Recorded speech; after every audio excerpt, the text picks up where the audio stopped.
देखो दोस्तों, ये यमुनोत्री धाम का राजमार्ग है और यहाँ देखो कितना जाम लग चुका है और यहाँ धामी सरकार की कोई व्यवस्था नहीं है और यहाँ पर डोली वालों के लिए भी कोई व्यवस्था नहीं है। डोली वाले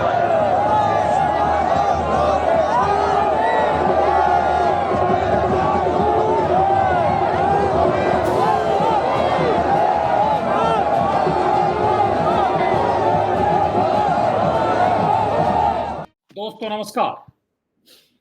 उत्तराखंड में चार धाम यात्रा को जबरदस्त रिस्पांस मिला है। देश भर से बड़ी तादाद में श्रद्धालु उत्तराखंड के चारों धामों में अपने इष्ट देवों के दर्शन करने के लिए पहुंच रहे हैं। लेकिन गुजरे इन 3-4 दिनों में, क्योंकि आप जानते हैं अक्षय तृतीया से चार धाम यात्रा का आगाज हुआ था और कल बद्रीनाथ धाम के भी कपाट खुल गए, यानी चारों धाम श्रद्धालुओं के लिए दर्शन के लिए खुल गए हैं। लेकिन कुछ बद इंतजामी भी सामने आ रही है। जिस तरह से अथाह भीड़ की तस्वीरें हमने पहले दिन यमुनोत्री धाम में देखी, उसके बाद जिस तरह से आज बद्रीनाथ धाम से जो वहां पे पंडा पुरोहितों के प्रोटेस्ट के और मंदिर समिति के, सरकार के जिस तरह के खिलाफ जो नारेबाजी कर रही, ये तस्वीरें भी आ रही हैं। एक तरफ बड़ी तादाद में यात्री आ रहे हैं, दूसरी तरफ कई मिसमैनेजमेंट की चीजें भी। हालांकि मुख्यमंत्री ने निर्देश देकर के 3 सीनियर आईएएस अधिकारियों को भी डेप्यूट किया, उनकी जिम्मेदारी लगाई चीजों को मॉनिटर करने की। लेकिन जिस तरह का जो भीड़ का, जो क्राउड का जो संकेत है इन 3-4 दिनों का, ये बताता है कि पिछले तमाम रिकॉर्ड टूटेंगे। इसी चीज को लेकर एसडीसी फाउंडेशन के जो डायरेक्टर, इसी चीज को लेकर एसडीसी फाउंडेशन के संस्थापक अनूप नौटियाल जी ने एक अध्ययन किया है, एक डेटा उन्होंने प्रस्तुत किया है कि इस बार जिस तरह का जो फ्लो है श्रद्धालुओं का, वो बताता है कि बड़ी तादाद में यात्री आने वाले हैं। तो क्या हमारी सरकार, हमारे ये चार धाम रूट के जो जिले हैं, वहां का पुलिस प्रशासन, प्रशासनिक मशीनरी कितनी तैयार है, इन तमाम पहलुओं पर हम आज बात कर रहे हैं। अनूप नौटियाल जी मेरे साथ स्क्रीन पर, आप उनको देखते हैं। सर, चर्चा में आपका स्वागत है। थैंक यू पवन भाई।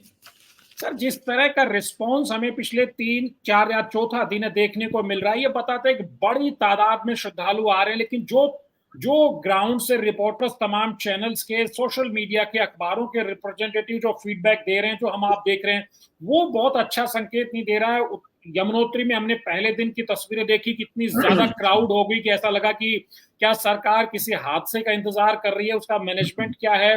फिर यात्रियों को नीचे रोका जाने लगा तो यमुनोत्री से तीर्थ पुरोहितों की एक दूसरी तस्वीर आई जिसमें वो आरोप लगाते हैं कि सब श्रद्धालुओं को नीचे रोक लिया गया और यमुनोत्री का परिसर खाली पड़ा हुआ है।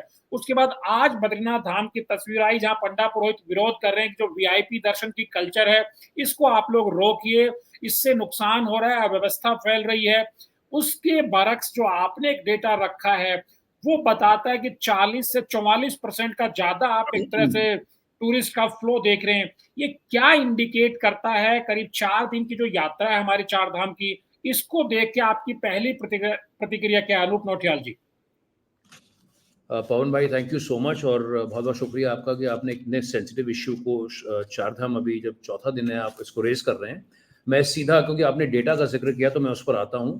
और जैसा हम सबको पता है कि 10 तारीख को केदारनाथ, गंगोत्री और यमुनोत्री धाम, जो 3 धाम है, वो खुले थे। तो हमने एक बड़ा सिंपल और बहुत ही बुनियादी एक किस्म से सिंपली टोटल किया है, उसका थोड़ा बहुत आकलन करने की कोशिश करी है। और उसकी जो सबसे पहली मोटी तस्वीर इन 3 दिनों की, तो ये रादर कहेंगे 2 दिनों की, 3 धामों की, और वो भी 2 दिनों की। तो एक तो हमने ये काम किया और दूसरा हमने इसका कंपैरिजन किया 2023 के पहले 2 दिनों के साथ में। तो जैसा मैंने कहा, मैं समराइज कर रहा हूँ, 3 धाम पहले 2 दिन 2024 के, पहले 2 दिन 2023 के। और इसकी जो बड़ी सिंपल समरी पवन भाई, वो ये है कि 2024 में 2023 की तुलना में 44% इंक्रीज है श्रद्धालुओं का। अभी जो 44% भी है, क्योंकि 3 धाम है, ऐसा तो नहीं है कि तीनों धामों में इक्वली 44% वो डिस्ट्रीब्यूट होगा। तो जो उस टोटल में से इनफैक्ट जो सबसे बड़ा जो इंक्रीज है वो केदारनाथ धाम में देखने को आया है, 62% का। तो ये अपने आप में एक बड़ा उल्लेखनीय डेटा पॉइंट है कि भाई 62% जो है पहले 2 दिन 2024 के 2023 को, तो 62% ज्यादा श्रद्धालु आ रहे हैं। यमुनोत्री में भी 40% ज्यादा श्रद्धालु आ रहे हैं।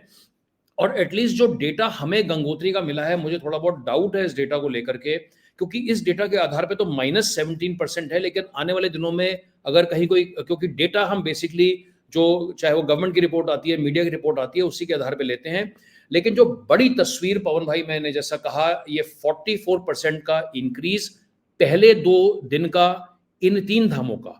एक और उदाहरण देकर के फिर मैं अपनी बात को समाप्त करूंगा, फिर हम अगला क्वेश्चन लेंगे। कल रात को, यानी कल 12 मई थी, कल रात तक केदारनाथ धाम के 3 दिन की यात्रा पूरी हो चुकी है। ये बड़ा महत्वपूर्ण है पवन भाई। मैं सिर्फ केदारनाथ धाम की बात कर रहा हूँ।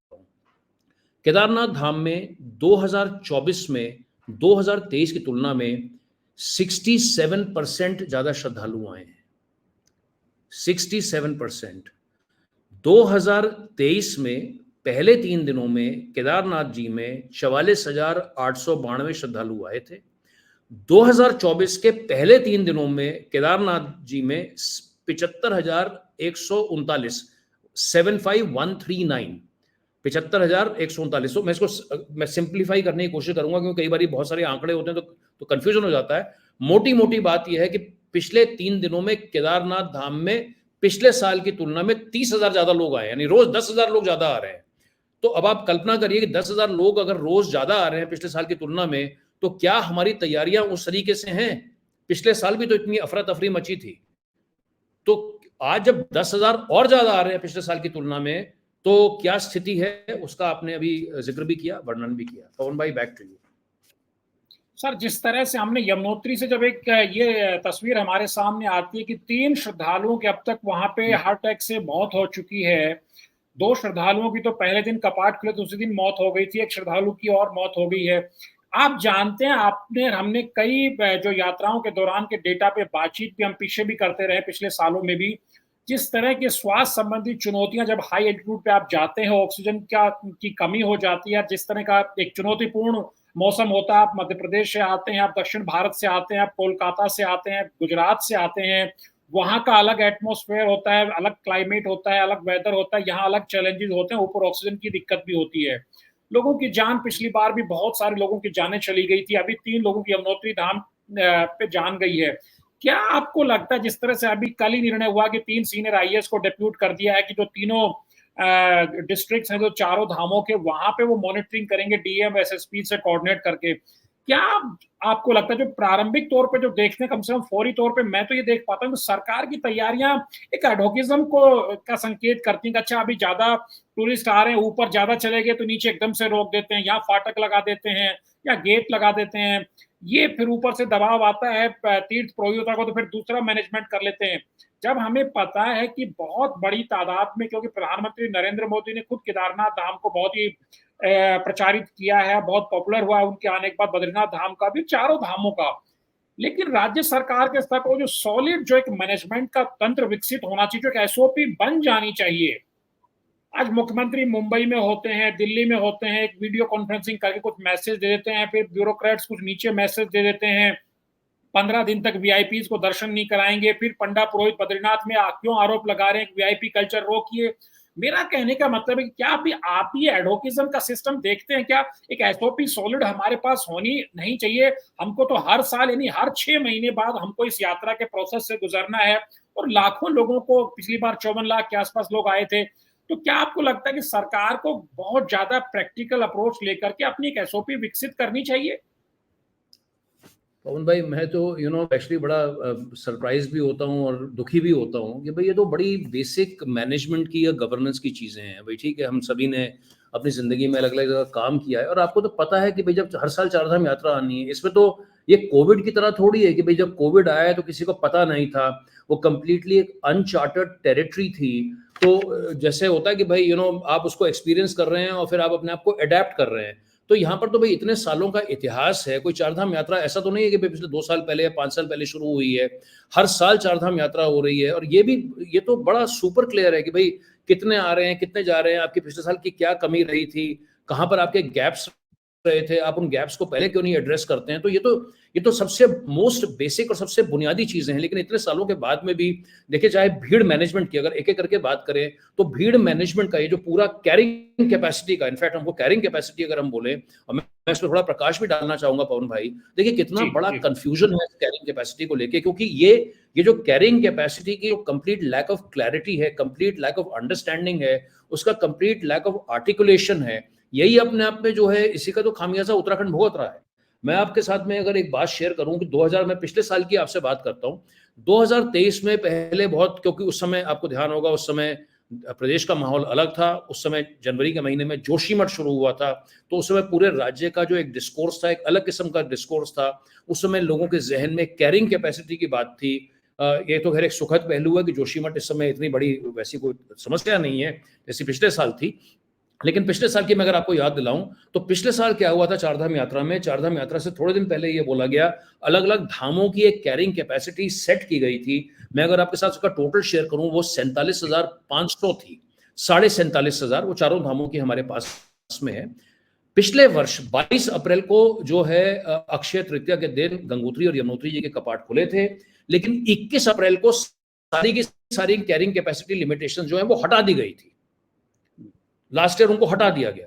और यही जो था हमने 2022 में भी देखा था। 2022 में पहले 38,000 रखी गई थी, फिर वो दबाव पड़ा, 38,000 से 42,000 हो गई। तो पवन भाई आप ऐसे देखिए कि 38,000 फिर 42,000 ये 2022 में हुआ, पिछले साल वो 47,500 हो गया, फिर उसको एक दिन पहले हटा दिया गया, और इस बार जो कैरिंग कैपेसिटी क्या है उसका कोई अता पता नहीं है। तो इसकी प्रॉब्लम क्या आती है पवन भाई, ये टॉप टू बॉटम कंफ्यूजन होता है। ये खाली क्या है कि खाली गवर्नमेंट का इश्यू नहीं है, गवर्नमेंट के बाद में जो लोकल एडमिनिस्ट्रेशन है उसको भी नहीं पता। एक्चुअली नोबडी नोज, किसी के पास से जानकारी नहीं है। इस प्रोग्राम के शुरू करने से पहले मैंने कहा कि मैं स्वयं जाकर के देखता हूं उत्तराखंड टूरिज्म की वेबसाइट पर कि भाई कैरिंग कैपेसिटी क्या है, मुझे तो कहीं नहीं मिला, मुझे कहीं नहीं दिखाई दिया।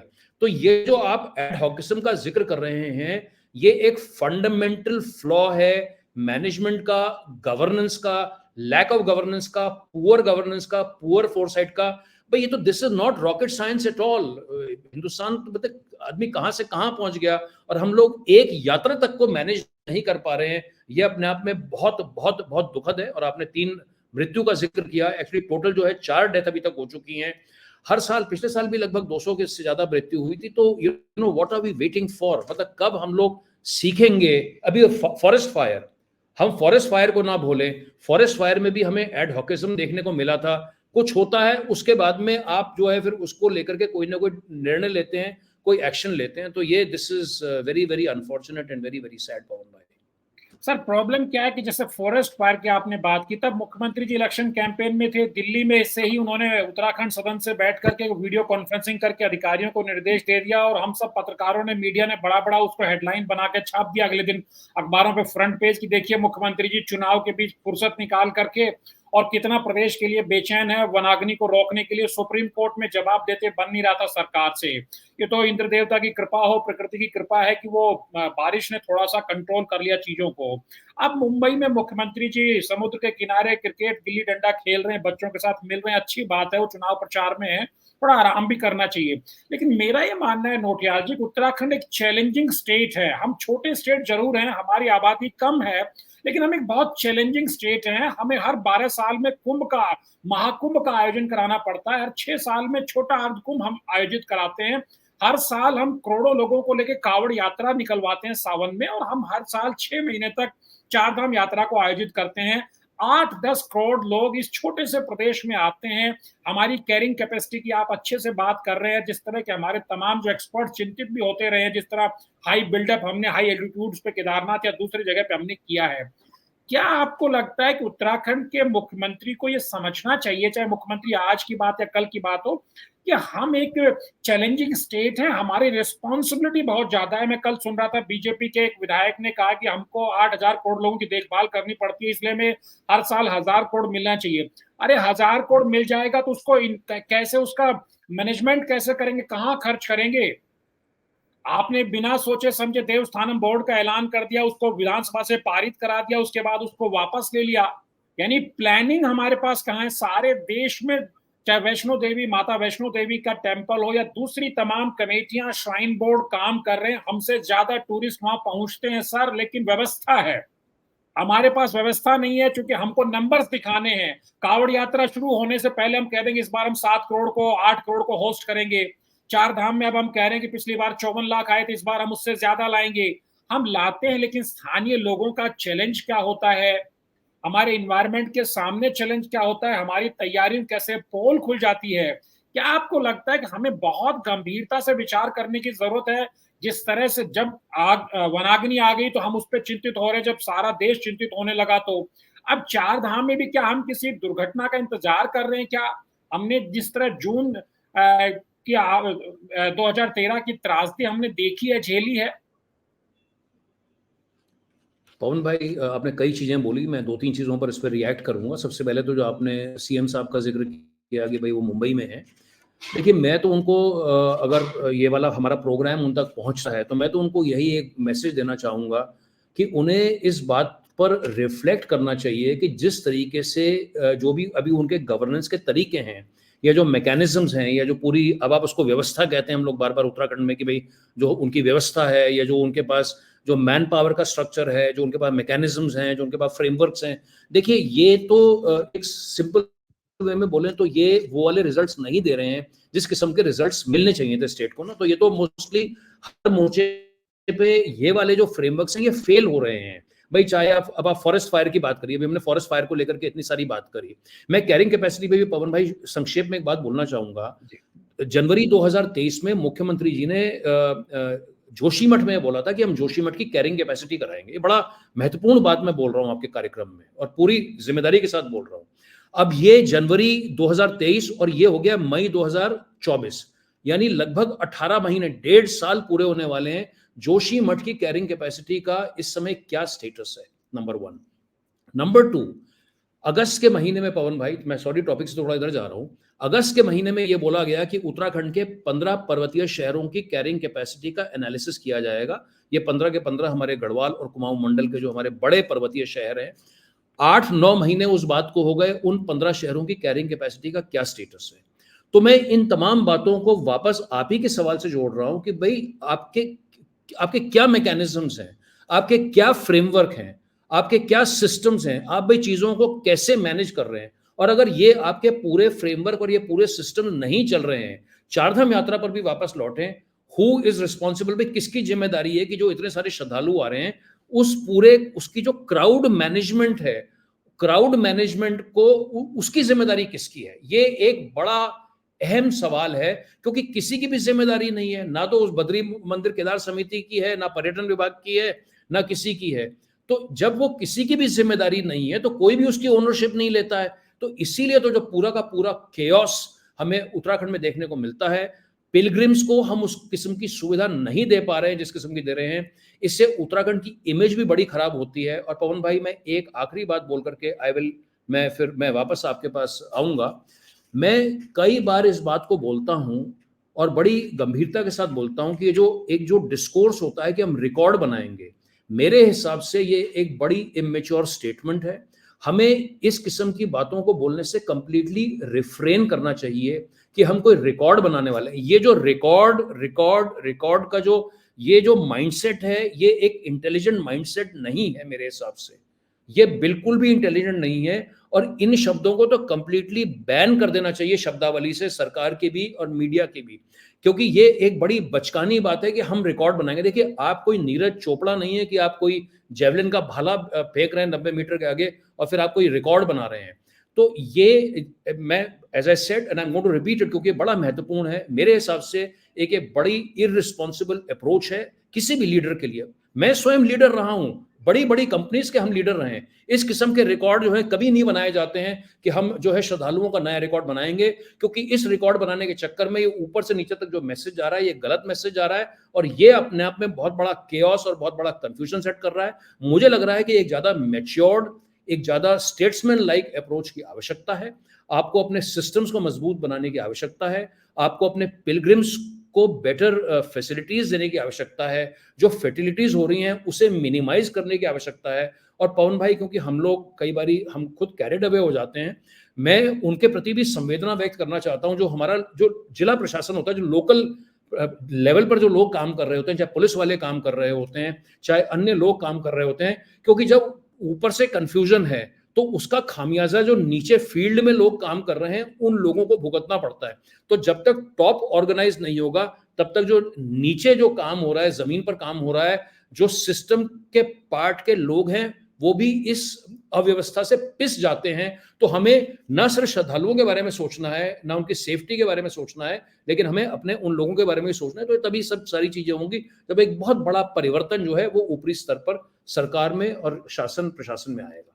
पवन भाई, सबसे पहली बात तो यह है कि जो 2-3 दिन का डेटा हमने देखा है उसके आधार पर हम ये एस्टिमेट अभी कर रहे हैं कि इस बार जब चारधाम यात्रा समाप्त होगी तो 78, 79, 80 लाख के आसपास पिलग्रिम्स आएंगे। 2023 में 54 लाख से थोड़े ज्यादा आए थे।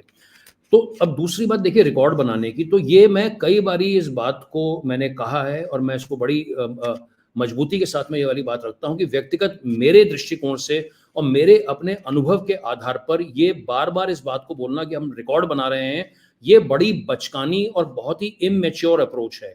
तो ये इस किस्म के जो डायलॉग्स हैं, इस किस्म के थॉट प्रोसेस से ये बचना चाहिए। ये बड़ा इमेच्योर है पवन भाई, मैं इसको आपको रियली बता रहा हूं। ये बड़ा ये कोई आपको इसके कोई ब्राउनी पॉइंट्स नहीं मिलते हैं। इससे कोई आपका जो स्टैचर है ना, आपका कोई स्टैचर गवर्नेंस के दुनिया में ऊपर नहीं जाता है।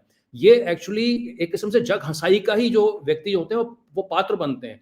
और ये किसी भी राज्य के लिए और किसी भी ऊपर के लोगों के लिए, जैसा मैंने कहा, मैं तो इससे के देखिए बड़ा डिसअपॉइंट होता हूं इस किस्म के, क्योंकि आप कोई नीरज चोपड़ा नहीं है कि आप कोई जेवलिन का भाला फेंक रहे हैं कि अब आप 90 मीटर, 91 मीटर या कोई आप उसेन बोल्ट की तरह 100 मीटर की रेस नहीं दौड़ रहे हैं। और ये जो रिकॉर्ड बनाने वाली जो स्टेटमेंट्स हैं और ये सोच है, जैसा मैंने कहा, मुझे लगता है कंप्लीटली इमेच्योर है।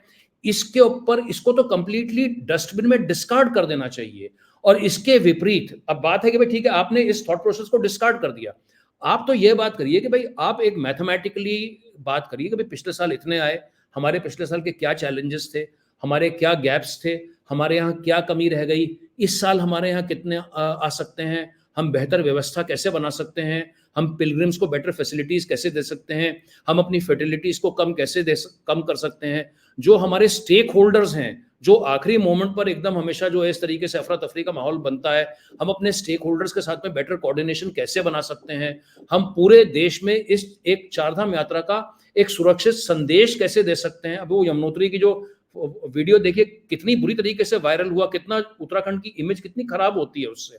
तो इस तरह का डिस्कोर्स, इस तरह की प्लानिंग, इस किस्म का मैनेजमेंट जो है वो बेहद जरूरी है, बनस्बत सिर्फ ये बोल देना कि हम अब की बार रिकॉर्ड बनाएंगे। देखिए आप कुछ भी मत करिए, वो रिकॉर्ड अपने आप बनने ही बनने हैं। तो ये as I said, I am personally very very disappointed, I find it very childish और मेरे को बहुत इमेच्योर लगता है। मैं तो अगर आपका ये वाला प्रोग्राम ऊपर तक पहुंचता है, ऊपर तक लोग देखते हैं, तो यही उम्मीद करेंगे कि इस किस्म की बचकानी बातों से जो है यहाँ पर उत्तराखंड में इससे बचा जाएगा। और कोई सुझाव आप देना चाहें जो 4 दिन में आपने महसूस किया होगा, अगर इन फ्रंट्स पर? जैसे हमने कल भी कुछ श्रद्धालुओं के रिएक्शंस भी सुने सर, उन लोगों का कहना था कि आप हमें हरिद्वार में जो आपका जो रजिस्ट्रेशन का मैकेनिज्म है उसमें हमें दिक्कतें हो रही हैं, कई घंटे लाइन में लगना पड़ रहा है। कुछ लोगों का ऋषिकेश में दिक्कत है, कुछ लोगों ने रास्ते की दुश्वारियां बताई कि 4-4, 5-5 घंटे एक ही जगह जाम में फंस जाना पड़ रहा है। 1-2 श्रद्धालु मैंने आज भी सुने जो बद्रीनाथ में थे, मैं सुन रहा था मीडिया में, जिन्होंने कहा है कि वो 1200 किलोमीटर दूर रतलाम से आए हैं, मध्य प्रदेश से, कोई महाराष्ट्र से आए हैं, लेकिन वो कई घंटों में लाइन लग के दर्शन नहीं कर पाए हैं। तो क्या सुझाव और सरकार के स्तर पे आपको लगता है कि ये कदम उठाने चाहिए जिससे और बेनिफिट हो सकता है? प्रदेश का नाम निश्चित तौर पर खराब होता है जब कोई खराब एक्सपीरियंस लेकर के कोई टूरिस्ट यहाँ से जाता है। तो पवन भाई, मैं तो यही एक सुझाव दूंगा कि जब आप पूरी इस चीज की प्लानिंग है, आप खाली अपना फोकस सिर्फ रिकॉर्ड पर मत रखिए कि हम रिकॉर्ड बना रहे हैं। क्योंकि देखिए आपको जो आपकी जो फील्ड फोर्स है, जो आपका पुलिस प्रशासन और तमाम जितने लोग आपके जो गवर्नमेंट सिस्टम के लोग जो जमीन पर अलग अलग जिलों पे काम कर रहे हैं, कहीं ना कहीं आपको उनके बारे में भी सोचना है।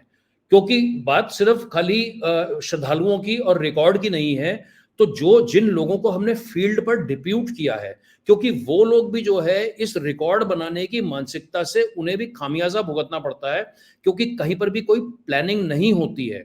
तो ये जो पूरा जो अफरा तफरी होती है, जो पूरा केओस होता है, वो इसीलिए होता है क्योंकि हम जो हमारा कम्युनिकेशन होता है ऊपर से, हमारा कम्युनिकेशन और हमारा सिस्टम जो है वो क्लियर नहीं होता। आपके माध्यम से मैं यही सुझाव देना चाहूंगा कि रिकॉर्ड के तो हमने खैर बात कर ली कि उसे दरकिनार करने की आवश्यकता है, और जो श्रद्धालुओं के उनको इम्प्रूव सर्विसेज देने के अलावा जो हमारे जमीन पर जो लोग काम कर रहे हैं, अलग अलग जिलों में जो हमारे लोग काम कर रहे हैं, जो हमारी फील्ड फोर्स काम कर रही है, जो रैली में वाकई में हमारी रीढ़ की हड्डी है, हमें उन्हें भी आराम देने की जरूरत है, हमें उनके काम को भी स्मूथ बनाने की जरूरत है, हमें सभी स्टेक होल्डर्स को एक मंच पर ला करके काम करने की जरूरत है।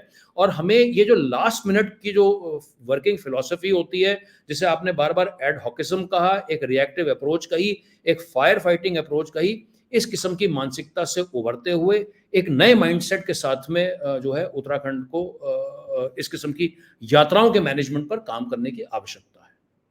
शुक्रिया सर, आपने बहुत महत्वपूर्ण बातें रखी हैं। हम उम्मीद हमें करनी भी चाहिए। हमारी सरकार है तो निश्चित तौर पर जो अच्छे वैल्यूएबल सुझाव जो निकल करके आए उन पर सरकार गौर भी करे, करनी भी चाहिए, क्योंकि बारिश का सीजन अभी आना बाकी है। जिस तरह से शुरू से हम बात कर रहे हैं कि जो ट्रेंड दिख रहा है, अगर ये ट्रेंड बरकरार रहता है तो हमारे लिए चैलेंजेस जून में और ज्यादा बढ़ सकते हैं। जब बारिश का सीजन रहेगा तो सरकार को निश्चित तौर पर एडोकिज्म के इस अप्रोच से बचना चाहिए और एक अपनी सॉलिड एसओपी के साथ काम करना चाहिए, क्योंकि ये यात्रा आपको कोई ये कुंभ नहीं है, महाकुंभ नहीं है कि आपको 12 साल में एक बार आयोजित कराना है। ये तो आपको हर साल 6 महीने तक इस एक तरह से चुनौती समझिए, अवसर समझिए, इसका सामना करना है। ये अवसर भी है, हमें राजस्व भी प्राप्त होता है। हमारे लोग जो चारधाम रूट पे काम करते हैं उनकी रोजी रोटी का बड़ा आधार ये चारधाम यात्रा होती है। तो निश्चित तौर पर श्रद्धालु आए, बड़ी संख्या में आए, लेकिन एक मैनेजमेंट के तहत आए ताकि उनका एक्सपीरियंस भी अच्छा हो, वो अच्छा एक्सपीरियंस लेकर उत्तराखंड से जाएं ताकि वो अपने रिश्तेदार और दूसरे लोगों को कहें कि वो लोग भी उत्तराखंड घूमने आए। लेकिन जो हमारा एडोकिज्म की अप्रोच है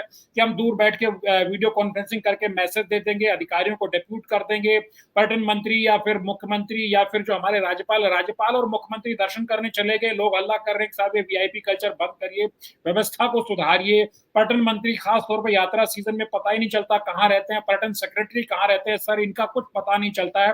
तो जो रिस्पॉन्सिबल लोग हैं वो अपनी जिम्मेदारी को समझें ताकि एक हम होस्ट के तौर पर, एक जिम्मेदार होस्ट के तौर पर अपनी भूमिका का निर्वहन कर सकें। और जो भी श्रद्धालु हमारे यहाँ आए, सवाल रिकॉर्ड बनाने का नहीं है, एक अच्छा संदेश देने का है, जो दुनिया भर में एक अच्छा संदेश जाए। उत्तराखंड में गए थे तो 4 दिन वहां रुके, बहुत अच्छा लगा। ऐसा नहीं कि कुछ लोग 10 दिन का प्लान बना के गाड़ी घोड़ा ट्रेन एरोप्लेन की टिकट लेकर के आए हुए हैं, आप उनको 10-10 12-12 घंटे कहीं जाम में फंसा दे रहे हैं, कहीं रजिस्ट्रेशन के नाम पे फंसा दे रहे हैं। उनका पूरा जो घूमने का प्लान है, कुछ लोग सिर्फ उत्तराखंड घूमने नहीं आते, वो अगल बगल के दूसरे राज्य भी घूमने जाते हैं, तो उनका पूरा प्लान गड़बड़ा जाता है जो साल भर से बनाते हैं। उम्मीद करनी चाहिए कि राज्य सरकार आने वाले दिनों में जो चारधाम यात्रा की जो बद इंतजामी 3-4 दिनों में दिखी है उसे सुधार कर बेहतर हालात बनाने की कोशिश करेगी। द न्यूज अड्डा के वीडियोस को लाइक कीजिए, शेयर कीजिए और चैनल को सब्सक्राइब करिए। नमस्कार। थैंक यू पवन भाई।